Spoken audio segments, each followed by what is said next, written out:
اسے مانتی ہے دنیا،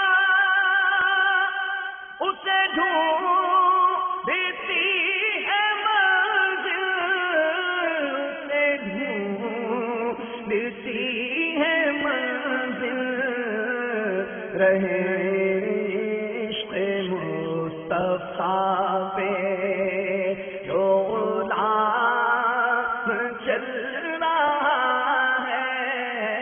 مویشی منڈی میں حاضر ہیں اور یہ کافی جانور نظر آ رہے ہیں، کچھ اشبار ہیں۔ بات یہ آپ سے عرض کرنی ہے، آپ بھی منڈی آتے تھے اور ایک مشہور جانور ہوا تھا، آپ نے اس کو لیا تھا، خریدا تھا، اور سرکار صلی اللہ علیہ وسلم کے نام پر اس کو قربان کرنے کی نیت تھی، اور وہ نعتیں بھی آپ اس کو سناتے تھے، وہ اشبار ہوتا تھا۔ اگر اس جانور کا قصہ جو ہے اگر سنا دیا جائے۔ سبحان اللہ۔ ہوا یوں کہ ایک بار فجر کے وقت مجھے پتہ نہیں وہ خیالات آنے شروع ہوئے۔ 7 حصے والا جانور لیتے ہیں، بولتے ہیں کہ ایک حصہ میرا، ایک بچوں کی امی کا، تو ایک فلاں بیٹے کا، تو ایک گڈو کا، تو ایک پپو کا، اور اگر اب بھی بچ گئے تو مرحومہ دادی جان کا ایک حصہ، مرحوم دادا جان کا حصہ، اب بچ گیا تو پھر یہ کہ چلو بھائی ایک حصہ سرکار کا کر دو صلی اللہ تعالی علیہ وسلم۔ آپ سبحان اللہ بول رہے ہیں، میں اس پر رو رہا تھا، میری بس ایک عجیب سوچ بن گئی۔ میں نے کہا یار یہ کیا، یعنی ہم سب اپنے حصے مزے سے بانٹ لیے، اب بچ گیا تو یہ سرکار، یہ کیا؟ میری دھن چڑھ گئی۔ میں نے بولا نہیں یار یہ غلط کر رہی ہیں لوگ جو ایسا کرتے ہیں۔ میرے پاس پیسے ہوتے نا تو میرا بس چلتا تو سب سے بہترین جانور منڈی کا میں اس کو خریدتا اور اس کو سرکار صلی اللہ تعالی علیہ وسلم کی بارگاہ میں پیش کرتا، سرکار کے نام کا۔ سب سے بہترین بھی ہم کیا پیش کر سکتے ہیں، ہم تو الفاظ تو پیش کرتے ہی ہیں۔ کیا پیش کرے جانا، کیا چیز ہماری ہے، کیا نظر کرے جانا، کیا چیز ہماری ہے، یہ دل بھی تمہارا ہے، یہ جان بھی تمہاری ہے، سونا یہ دل بھی تمہارا ہے، یہ جان بھی تمہاری ہے۔ تو جب ہم الفاظ تو یہ پیش کرتے کہ دل بھی تمہارا، جان بھی تمہاری ہے، اور جب جانور لیتے ہو 7واں حصہ وہ بھی جب خاندان میں سے بچ جاتا ہے تو ہم یہ سرکار کی نظر کرتے ہیں، یہ نہیں ہونا چاہیے۔ پورا سب سے بہترین دنیا کا جانور جو وہ بارگاہ رسالت میں پیش کر دیں، پھر بھی حق یہ ہے کہ حق ادا نہ ہوا۔ شکر کرم کا بھی ادا ہو نہیں سکتا، دل تم پہ فدا، جان حسن تم پہ فدا ہو۔ اس کا قطرہ تازہ تازہ چمک رہا ہے۔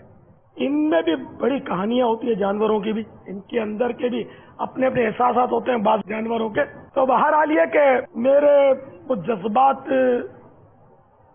دیکھ کر ایک عیسائی بھائی کو جوش پیدا ہوا اور انہوں نے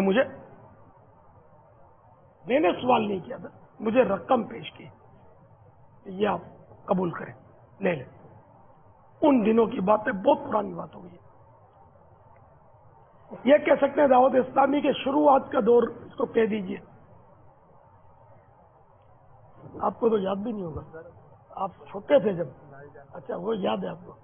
چھوٹے ہوئے بچوں کو یہ تو یاد رہتے ہیں نا، لیکن ہلال سے بڑے تھے۔ بہرحال وہ رقم لے کر ہم پتہ نہیں عید کا دوسرا دن تھا یا کیا تھا، یا لالو کھیت 10 نمبر پر بھی ایک منڈی لگتی تھی، یا قداباد 10 نمبر شاید بولتے ہیں، اس منڈی میں یاد پڑتا ہم وہاں پہنچے تو ایک بڑا جانور اس پر میری نظر ٹھہری۔ منڈی میں ایسا لگ رہا تھا کہ سب سے عمدہ جانور اب یہ بچا ہے، اور اس پر بولیاں لگ رہی تھی. تو ہم بھی 2-3 دوست تھے، ہم جا کے کھڑے ہو گئے. میرا حلیہ تو آپ دیکھ ہی رہیں گے، مجھے دیکھ کر کوئی پارٹی تو نہیں سمجھ سکتا کہ یہ کوئی پارٹی ہے، مالدار آدمی ہے، یہ کوئی خرید لے گا جانور. وہ جانور بھی سب سے قیمتی، اور اس پر بڑے بڑے سیٹھ بولیاں لگا رہے تھے. ایسا لگ رہا تھا کہ پارٹیاں تھی کچھ، یہ حساب کتاب کر رہے تھے، یہ ایک دوسرے کو کان میں بول رہے تھے. اب ہم بھی کھڑے ہوئے تھے، لیکن وہ بیچارہ بیچنے والا جو تھا نا، وہ سیٹھوں کے جلووں میں گم تھا. میرے سے رہا نہیں گیا. میں نے کہا بھائی ہم غریبوں سے بھی بات کریں گے. تو وہ صحیح آدمی تھا بیچارہ، بولا فرمائیے. میں نے کہا کیا مانگ رہے آپ؟ تو اس نے وہی اسٹائل سے میرے کان میں کوئی رقم بتائی. مجھے یاد پڑتا، میں نے کہا 12ویں شریف کی نسبت سے 12,000 میں دیں گے آپ، تاکہ 12ویں والے کی بارگاہ میں پیش کر دیا جائے. دوسرے کم لگا رہے تھے اس وقت دام. پارٹیاں جو تھی، بولے یار یہ پارٹا کیسے آ گیا، بالکل پٹیجر جیسا نظر آ رہا. اور فوراً رسی پکڑ لی. اللہ پکڑ لیا ہم نے. ہم لے کر اس کو چلے. بعد میں وہ کوئی پارٹی مجھے مل گئی تھی جو میں جانتا نہیں تھا، ویسے ہی مل گیا. مولانا تم تو کمال کے آدمی ہو، تم وہ کل کیا منڈی میں آ گئے تھے، وہ تمہارے اس جانور کا سودا کرنا، منڈی کا بھاؤ تیز ہو گیا تھا. خیر وہ جانور ہم لے آئے. اب وہ تھا عجیب و غریب، بہت شریف، شرافت کی مثال کیا دوں اس کی. اتنا شریف جانور جس کو اپنے مبالغہ کرنا، بچہ یہ پکڑ لینا اس کے ساتھ بھی چل پڑے. اذان دو تو چارہ پانی روک کر اور قبلہ رو ترکیب اس کی بن جائے، اور اس کے پیشاب کرنے کے اپنے انداز تھے. اب وہ سارا یاد نہیں ہے.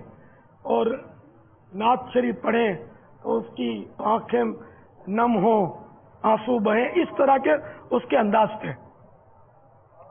جب اس کے قربانی کا وقت ہم نے جو طے کیا تھا وہ آیا، تو ہم گھیر کر اس کو نعتیں پڑھ رہے تھے. میں بالکل اس کی قدموں میں بیٹھا ہوا تھا، اس کے قدموں میں بیٹھا ہوا تھا.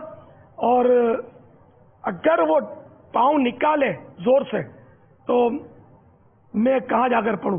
جانور بہت بڑا تھا. یہ اس وقت کی بات کر رہا ہوں نا، اب تو یہ 12 لاکھ کا بھی شاید نہ ملے. میرے کو اس ٹائم پہ ہٹا رہے تھے کہ یار کہیں یہ بے زبان جانور مار نہ دے. لیکن مجھے پتا نہیں اس سے کیا انسیت ہو گئی تھی یا کیا اعتماد ہو گیا تھا کہ یہ کسی کو مارے گا نہیں. اتنا ان حماق کے ساتھ یہ نعت شریف سن رہا ہے یہ جانور، اور ہم لوگ نعتیں پڑھ رہے ہیں.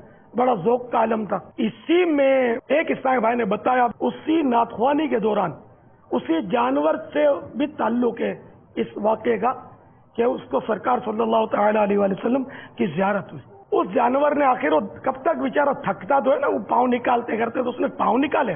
میں اس کے بالکل قریب تھا، لیکن یقین مانے اس نے اتنی نرمی کے ساتھ آہستہ آہستہ پاؤں چھوڑے کہ وہ کسی کو کوئی تکلیف نہیں ہوئی، نہ ہٹنے کی ضرورت پڑی. جانور تو روز ہزاروں لاکھوں کٹتے ہیں. یہ رائے خدا میں، اور وہ بھی دربار مصطفیٰ میں پیش ہونے لگا تھا. اب اس کو گوشت فروش نے گرایا، وہ غلط سمت پر گر گیا. اب قبلہ رو کرنا تھا اس کا منہ، تو اب انہوں نے گھسیٹنے کی کوشش کی. میں وہ جذبات شوق سے رونے لگا. میں نے کہا نہیں، اس کو تم گھسیٹو گے نہیں، اس کو ہم اٹھائیں گے. اب اتنا بڑا پہاڑ جتنا جانور اٹھے کیسے؟ اب یہ شاید ہمارے حاضرین ناظرین کو یقین آئے نہ آئے، بہرحال لیکن میں جو عرض کر رہا ہوں وہ یہ ہے کہ ہم نے چند اسلامی بھائیوں نے، کسی نے ادھر پکڑا، کسی نے ٹانگ پکڑی، کسی نے سینگ پکڑے. ہم نے اس کو، یعنی خدا کی قسم، اس کو ہم نے زمین سے اونچا اٹھا لیا. اٹھا کر اس کو ہم نے اپنی مرضی سے اس کا رخ کر دیا جہاں کرنا تھا. یہ ایک نئی بات ہے، میں نے آپ کو قسم کھا کے بتایا کہ یہ جانور، مجھے بھی حیرت ہے کہ یار ایک مرغی اٹھانا مشکل ہے، اتنا بڑا پہاڑ جتنا جانور ہم چند اسلامی بھائیوں نے مل کے اٹھا لیا اس کو زمین سے، اور اس کو رک کر دیا، گھسیٹ نہیں دیا. پھر اس کو میں نے ذبح کیا. اس وقت تو طاقت اچھی تھی، میں نے چھری پھرائی اس پر، اور یہ بڑی آسانی سے ذبح ہو گیا. کوئی اس نے تکلیف نہیں دی، کسی پر خون نہیں اڑایا. یہاں تک کہ یہ یوں کہیے کہ اس طرح یوں اشکبار آنکھیں پوری کھول دی اس نے، اور مجھے دیکھے جا رہا تھا. یہ سب قیاس آ رہی ہیں، تو اس پر ایک اسلامی بھائی بہت سمجھدار تھے، انہوں نے ویسے ہی وہ ایک اپنا جملہ کہا خوبصورت. اس نے کہا کہ یہ دیکھو تمہارا شکریہ ادا کر رہا ہے کہ مجھے بارگاہ رسالت میں تم نے پیش کیا ہے، سرکار کے نام پر اس کو ذبح کیا. سرکار کے نام پر ذبح کیا اس کا مطلب یہ نہیں کہ یا رسول اللہ کہہ کر چھری چلائی. چھری چلاتا ہوں تو بسم اللہ اللہ اکبر ہی کہا، لیکن سرکار کے نام کا تھا، قربانی سرکار کے نام تھا صلی اللہ تعالی علیہ.